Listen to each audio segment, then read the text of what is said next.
हरिओम जय माँ। एक बहुत बढ़िया कमेंट किसी ने किया है एक वीडियो के नीचे से कि हमारे हिंदू धर्म के अनुसार जैसे हर महाप्रलय के बाद फिर से पुनः सृष्टि होती है। पुनः सृष्टि होने के बाद हर कल्प में ही कहते हैं कि फिर से दोबारा साइक्लिकल वो सेम सृष्टि ही रचा जाती है। तो फिर से दोबारा रामायण होती है, महाभारत होती है, आप भी होंगे, मैं भी होंगी, सभी लोग होंगे। तो फिर अगर ये हर कल्प के ही साइकिल में, हर सृष्टि के साइकिल में अगर सेम ही फिर से आना पड़ रहा है तो फिर स्थायी मुक्ति कहाँ हुआ। तो ये बता दो कि मोक्ष का डेफिनेशन पहले क्लियर होनी है कि मोक्ष का डेफिनेशन ये है कि आप कभी बद्ध ही नहीं हो, आप हमेशा ही मुक्त हो। कैसे? क्योंकि जैसे वीडियो गेम, मैंने पहले भी एक वीडियो में कहा था कि ये वीडियो गेम के जैसा सोचिए आप। रियल है, एक गेम है, वीडियो गेम मतलब कह रही हूं, पर एक गेम जैसा, या तो क्रिकेट गेम के जैसा सोचिए, ठीक है। तो एक वीडियो गेम जैसा एक खेल है जो खेल में आप एक चरित्र बन के गए हो। जैसे वीडियो गेम के चरित्र सारे होते हैं, तो वो चरित्र बन के आप आए हो और आपने फिर वो गेम के जैसे होते ना, लेवल 1 का गेम, फिर लेवल 2, लेवल 3, लेवल 4, तो और अपग्रेडेड और भी हायर गेम्स आप खेल रहे हो। खेलते खेलते खेलते खेलते फिर आप विनर होना है, फिर मुक्ति होनी है। तो वो गेम खेलने के दौरान पहले तो है कि गेम के सारे नियम हैं। आप अचानक से बीच में नहीं कह सकते कि मैं चला, मैं तो नहीं, मुझे नहीं खेलना है। क्योंकि गेम खेलना जैसे शुरू हुआ तो आप सोचेंगे कि वो चरित्र ही मैं हूं, ऐसा सोच हो जाती है, क्योंकि उतना रियल लगती है उसको। और गेम का वो पूरा गेम ही है कि आपको हर लेवल में खेल के ही आपको निकलना है, आप बीच में नहीं निकल सकते, सुइसाइड करके भी नहीं निकल सकते, मोक्ष या मुक्ति नहीं हो सकती है। तो बात है कि आपको लास्ट में ज्ञान प्राप्ति जब होती भी है तो उसमें आप समझते क्या हो कि अरे मैं तो बाहर ही बैठा था और ये तो मैं वीडियो गेम खेलने आया था। अच्छा, मोक्ष की चर्चा कौन कर रहा है? ये चरित्र कर रहे हैं, वीडियो गेम के चरित्र कर रहे हैं, जिनका कभी मुक्ति नहीं होने वाली है। सीधी सी बात है, मतलब वीडियो गेम के जो चरित्र है वो वीडियो गेम के ही चरित्र है, उनमें कोई लाइफ नहीं है अलग से। लाइफ कब है? जब आप उसमें आए हो, जब भगवान की चैतन्य सत्ता उसमें आ रही है। अच्छा, इसको अगर और एक ढंग से सोचा जाए, जैसे समुंदर, सच्चिदानंद सागर कहा जाता है, तो वो सागर, चैतन्य सागर जो है, वो सागर से आपने एक कलश में थोड़ा पानी लिया, एक ग्लास में लिया, एक छोटा सा लोटे में लिया, तरह तरह के बर्तनों में वो जल जैसे ही आया तो वो कलश कह रहा है मैं, मेरा, ग्लास कह रहा है अरे मैं ये हूं, वो छोटा सा घड़ा वो कह रहा है मैं हूं, क्योंकि चैतन्य आ गई उसमें। चैतन्य अगर निकल गई तो वो डेड, कुछ नहीं है उसमें कैरेक्टर्स में।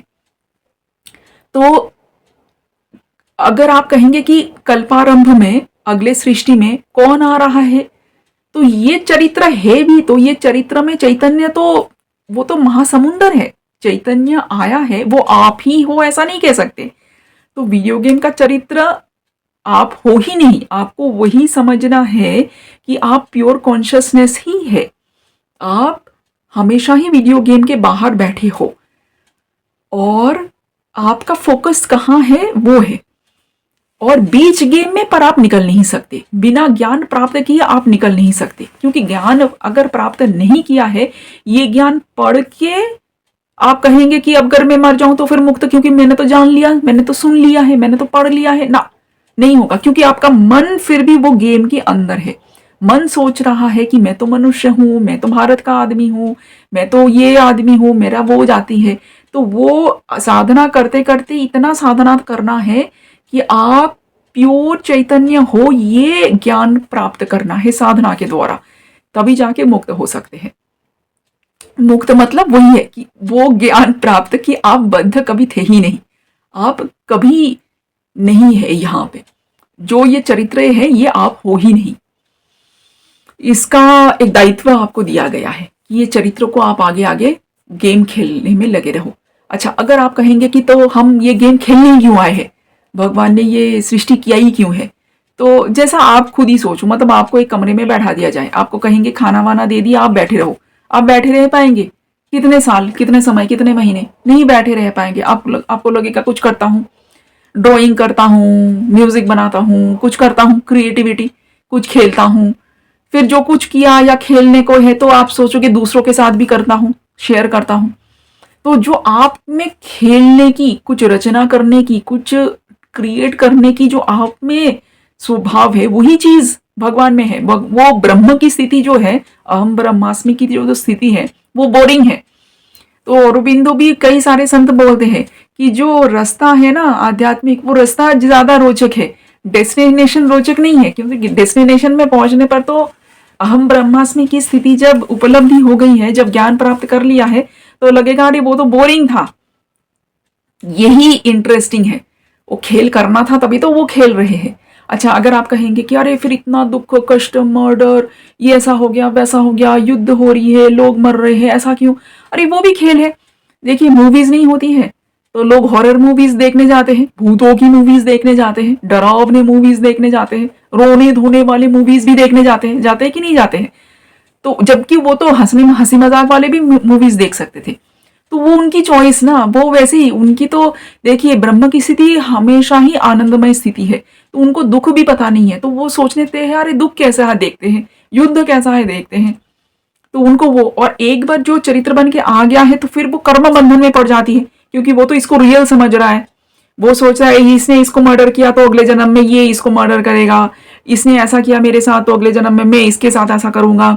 ये फिर चलता रहा ना, प्रतिशोध वाला या साइकिल वाला। वो निकलना चाहे तो निकल सकता है, और बद्ध होना चाहता है तो बद्ध भी हो सकता है। पर टोटल जो है, ज्ञान प्राप्ति के बाद ही आपको पता चलेगा कि अरे मैं तो कभी बद्ध था ही नहीं, आप तो वीडियो गेम के बाहर ही बैठे थे, ये चरित्र तो आप हो ही नहीं।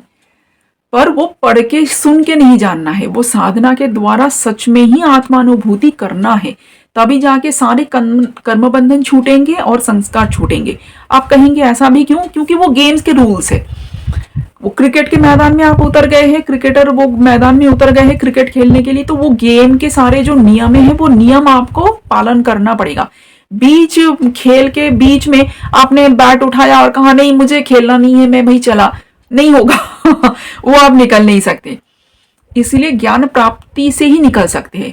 हर बार मृत्यु होने में निकल सकते हैं ना? नहीं निकल सकते हैं, क्योंकि फिर भी वो जन्मांतर जन्मांतर साधना के द्वारा जब तक ना आत्मानुभूति होती है, जब तक ना आपको पता चलता है कि आप वो पूर्ण ब्रह्म आप ही हो, तब तक मुक्त आप नहीं होंगे।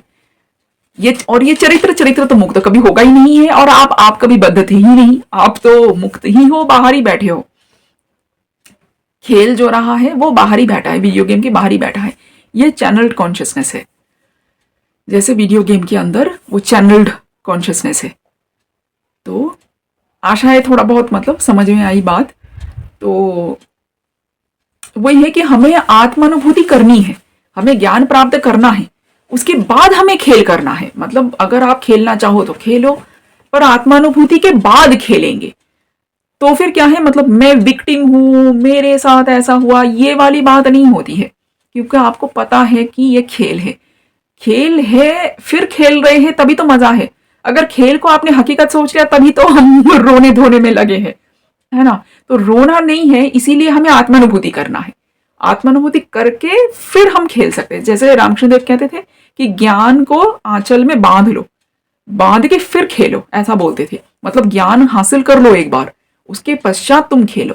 मतलब वो संभव है, वो स्थिति संभव है कि मैं ब्रह्म हूं, ये अनुभूति के बाद भी आप खेलो, ये संभव है। जैसे रामकृष्ण देव कहते थे ज्ञान की अवस्था के बाद विज्ञान की अवस्था है, ये संभव है। तो जो लोग सोच रहे हैं कि आत्मानुभूति के बाद तो खेल संभव नहीं है, नहीं, ऐसा नहीं है, खेल संभव है। और फ्यूचर जो स्पिरिचुअलिटी इस डायमेंशन में भी वो होने वाला है। आशा है कि ये थोड़ा बहुत क्लियर हुआ आप सभी को। हरिओम, जय मां।